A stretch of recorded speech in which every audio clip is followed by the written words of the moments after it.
खुशी से नाचते झूमते जवान देश के पराक्रमी योद्धा को अपने कंधों पर शान से उठाकर अपनी जीत का जश्न मना रहे थे।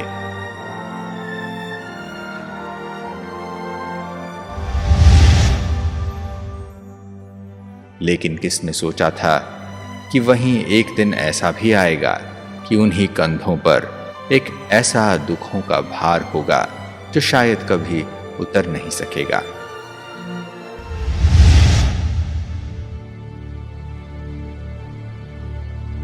तिरंगे में लिपटे हुए इस ताबूत को देखकर पूरा देश रोया, क्योंकि उसने भारत माता के अमर सपूत, देश की शान, अपने रियल हीरो को अब सदा के लिए खो दिया है।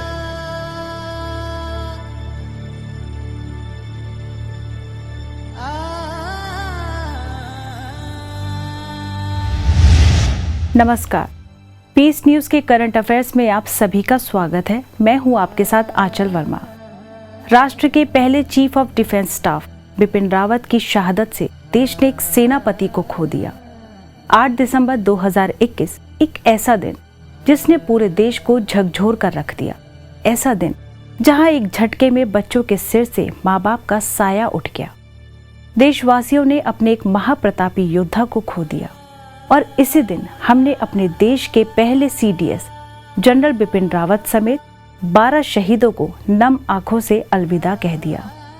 8 दिसंबर 2021 को जनरल रावत, उनकी पत्नी मधुलिका रावत समेत अन्य सेना अधिकारियों को ले जा रहा Mi-17V5 हेलीकॉप्टर बुधवार को दुर्घटनाग्रस्त हो गया, जिसमें जनरल रावत और इस पद पर कब्जा करने वाले वह पहले आर्मी ऑफिसर बने। पहाड़ के पथरीले रास्तों से होते हुए बिपिन रावत ने देश के पहले सीडीएस बनने का सफर तय किया। देवभूमि उत्तराखंड के पौड़ी जिले के एक छोटे से गांव में 16 मार्च 1958 को एक महान योद्धा का जन्म हुआ।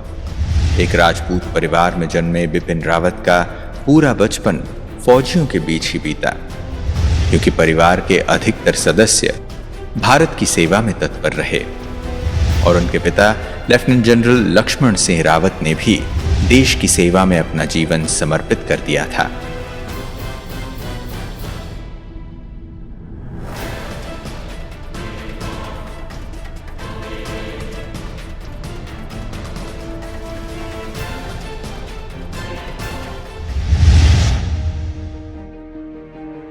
बिपिन रावत ने अपनी प्रारंभिक शिक्षा कैम्ब्रियन हॉल स्कूल देहरादून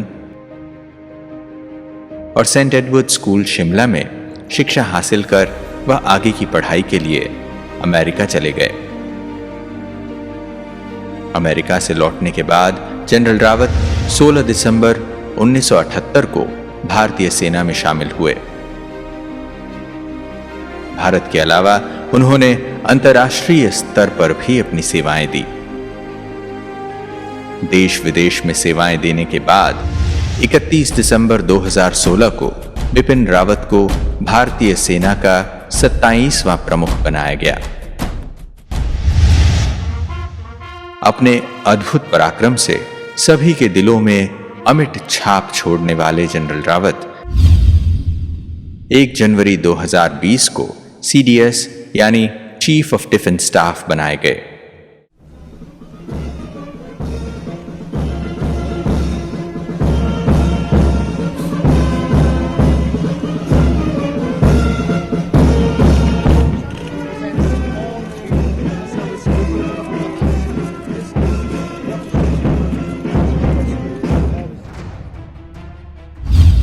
इक्कीसवीं सदी में जब हिंदुस्तान बदल रहा है और सेना के साहस की पूरी दुनिया में चर्चे हैं, तो इसका एक बड़ा श्रेय जनरल बिपिन रावत को जाता है। उन्होंने कई ऐसे कदम उठाए जो ऐतिहासिक रहे। सर्जिकल स्ट्राइक के चाणक्य कहे जाने वाले जनरल रावत की अगुवाई में भारतीय सेना ने पीओके में सर्जिकल स्ट्राइक कर आतंकी शिविरों को ध्वस्त कर दुश्मनों को धूल चटाई थी और कई ऐसे ऑपरेशंस को अंजाम दिया गया था जिसमें देश की आन बान शान सदा कायम रही। शहीदों के एक एक लहू का बदला उन्होंने अपने आक्रामक रवैये और सख्त कदम से लिया। बिपिन रावत कोई छोटे मोटे इंसान नहीं थे। आतंक के खिलाफ उनके आक्रामक रवैये को देख दुश्मन भी कांपता था। वो दुनिया की सबसे बड़ी चौथी सेना के चीफ ऑफ डिफेंस स्टाफ थे। उनके एक इशारे पर लाखों जवान दुश्मन की सीमा में घुसकर लड़ने की ताकत रखते थे।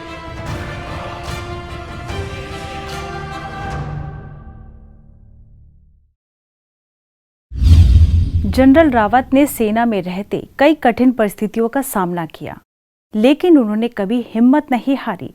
जीवन की किसी भी बाधा के दौरान वो घबराए नहीं और खुद पर भरोसा और चेहरे पर सदा मुस्कान लिए हमेशा आगे बढ़े। जनरल रावत ने देश की सेवा के साथ साथ स्वयं को भी आध्यात्मिकता से जोड़े रखा और शायद यही कारण था कि वह इतने व्यस्त होने के बावजूद भी अपने पिता का सपना पूरा करने के लिए आध्यात्मिक संस्था ब्रह्मा कुमारीज के मुख्यालय माउंट आबू सपरिवार पहुंचे।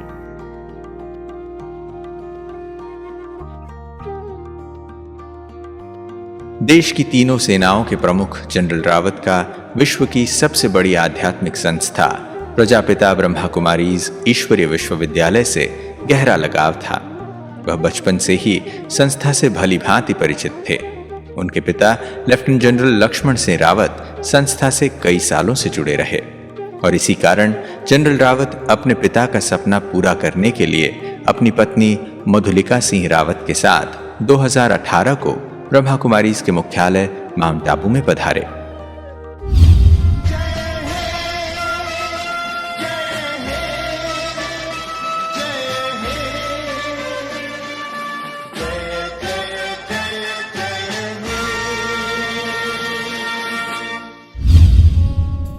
आज यहां आकर मुझे बहुत गर्व हुआ, क्योंकि मेरे पिताजी स्वर्गीय लेफ्टिनेंट जनरल लक्ष्मण सिंह रावत आपकी संस्था से जुड़े हुए थे और माउंट आबू उनका आना जाना लगा रहता था। तो उनके जरिए मुझे आपकी संस्था के बारे में पूरी जानकारी है।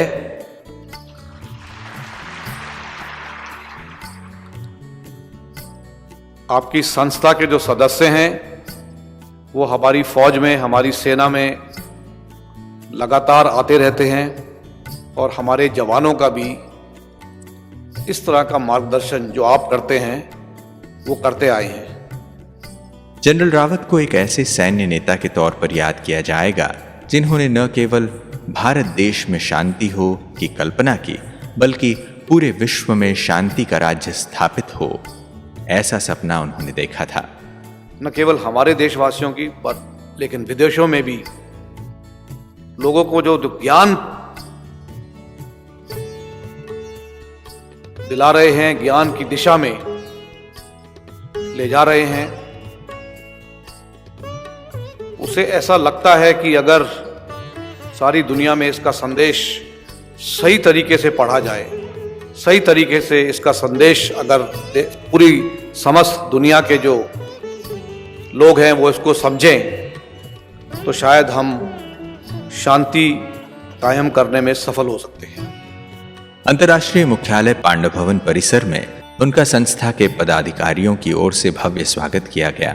इस अवसर पर जनरल रावत ने सपरिवार ब्रह्मा बाबा के समाधि स्थल शांति स्तंभ पर श्रद्धा सुमन अर्पित कर भारत देश के सुख, समृद्धि एवं खुशहाली की कामना की थी।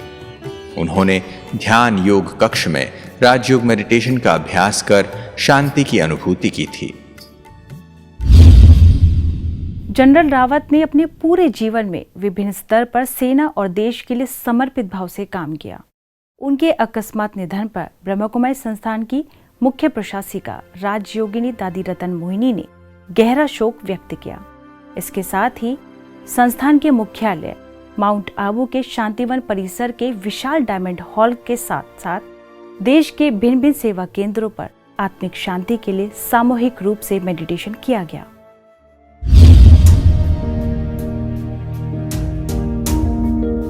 दिल्ली की सड़कों पर से जब देश का शूरवीर अपने अंतिम सफर पर निकला तो रास्तों पर लाखों लोग अंतिम दर्शन के लिए हाथों में तिरंगा लिए फूलों से सजे हुए उस वाहन के साथ दौड़ते नजर आए।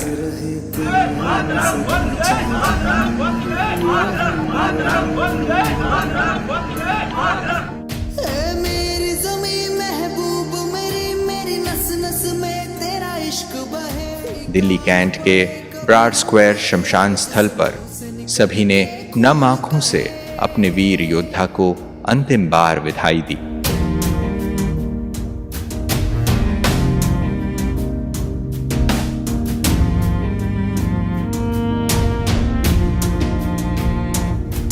तेरी मिट्टी में मिल जावा, गुल बन के मैं खिल जावा, इतनी सी है दिल की आरज़ू। तेरी नदियों में बह जावा, तेरे खेतों में लहरावा, इतनी सी है दिल की आरज़ू।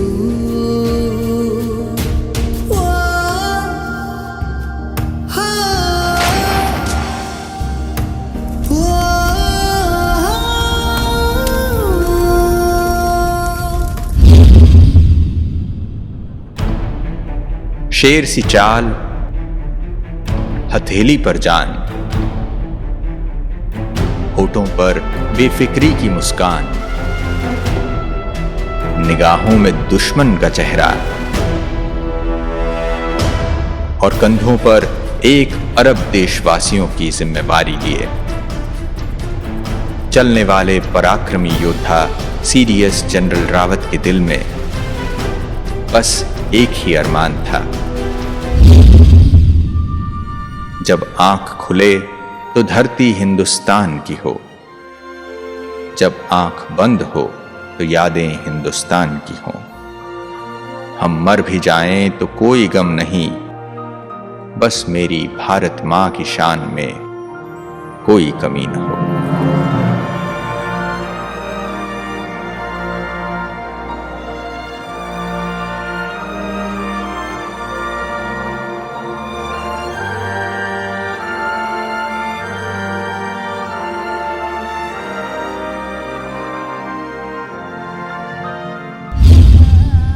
हिंदुस्तान की आंखें आज नम जरूर है, लेकिन हाथ फक्र से सलाम कर रहे हैं उन जाबाजों को जिनकी वर्दी देश की पीढ़ियों को प्रेरणा देती है। देश का हर इंसान आज उन वीर योद्धाओं को सलाम कर रहा है जिन्होंने कफन भी तिरंगे का पहना है। पूरे देश के साथ साथ ब्रह्मा कुमारीज गॉडलीवुड स्टूडियो भी अपने वीर सपूत योद्धाओं को अपने देश की रक्षा के लिए अपने प्राणों की आहुति देने वाले ऐसे वीर जवानों को भावभीनी श्रद्धांजलि अर्पित करता है। आज की पेशकश में बस इतना ही। नमस्कार। ध्वज के सम्मान के लिए हर एक भारतवर्ष का सैनिक अपनी जान न्यौछावर करने के लिए कभी नहीं हिचकिचाता।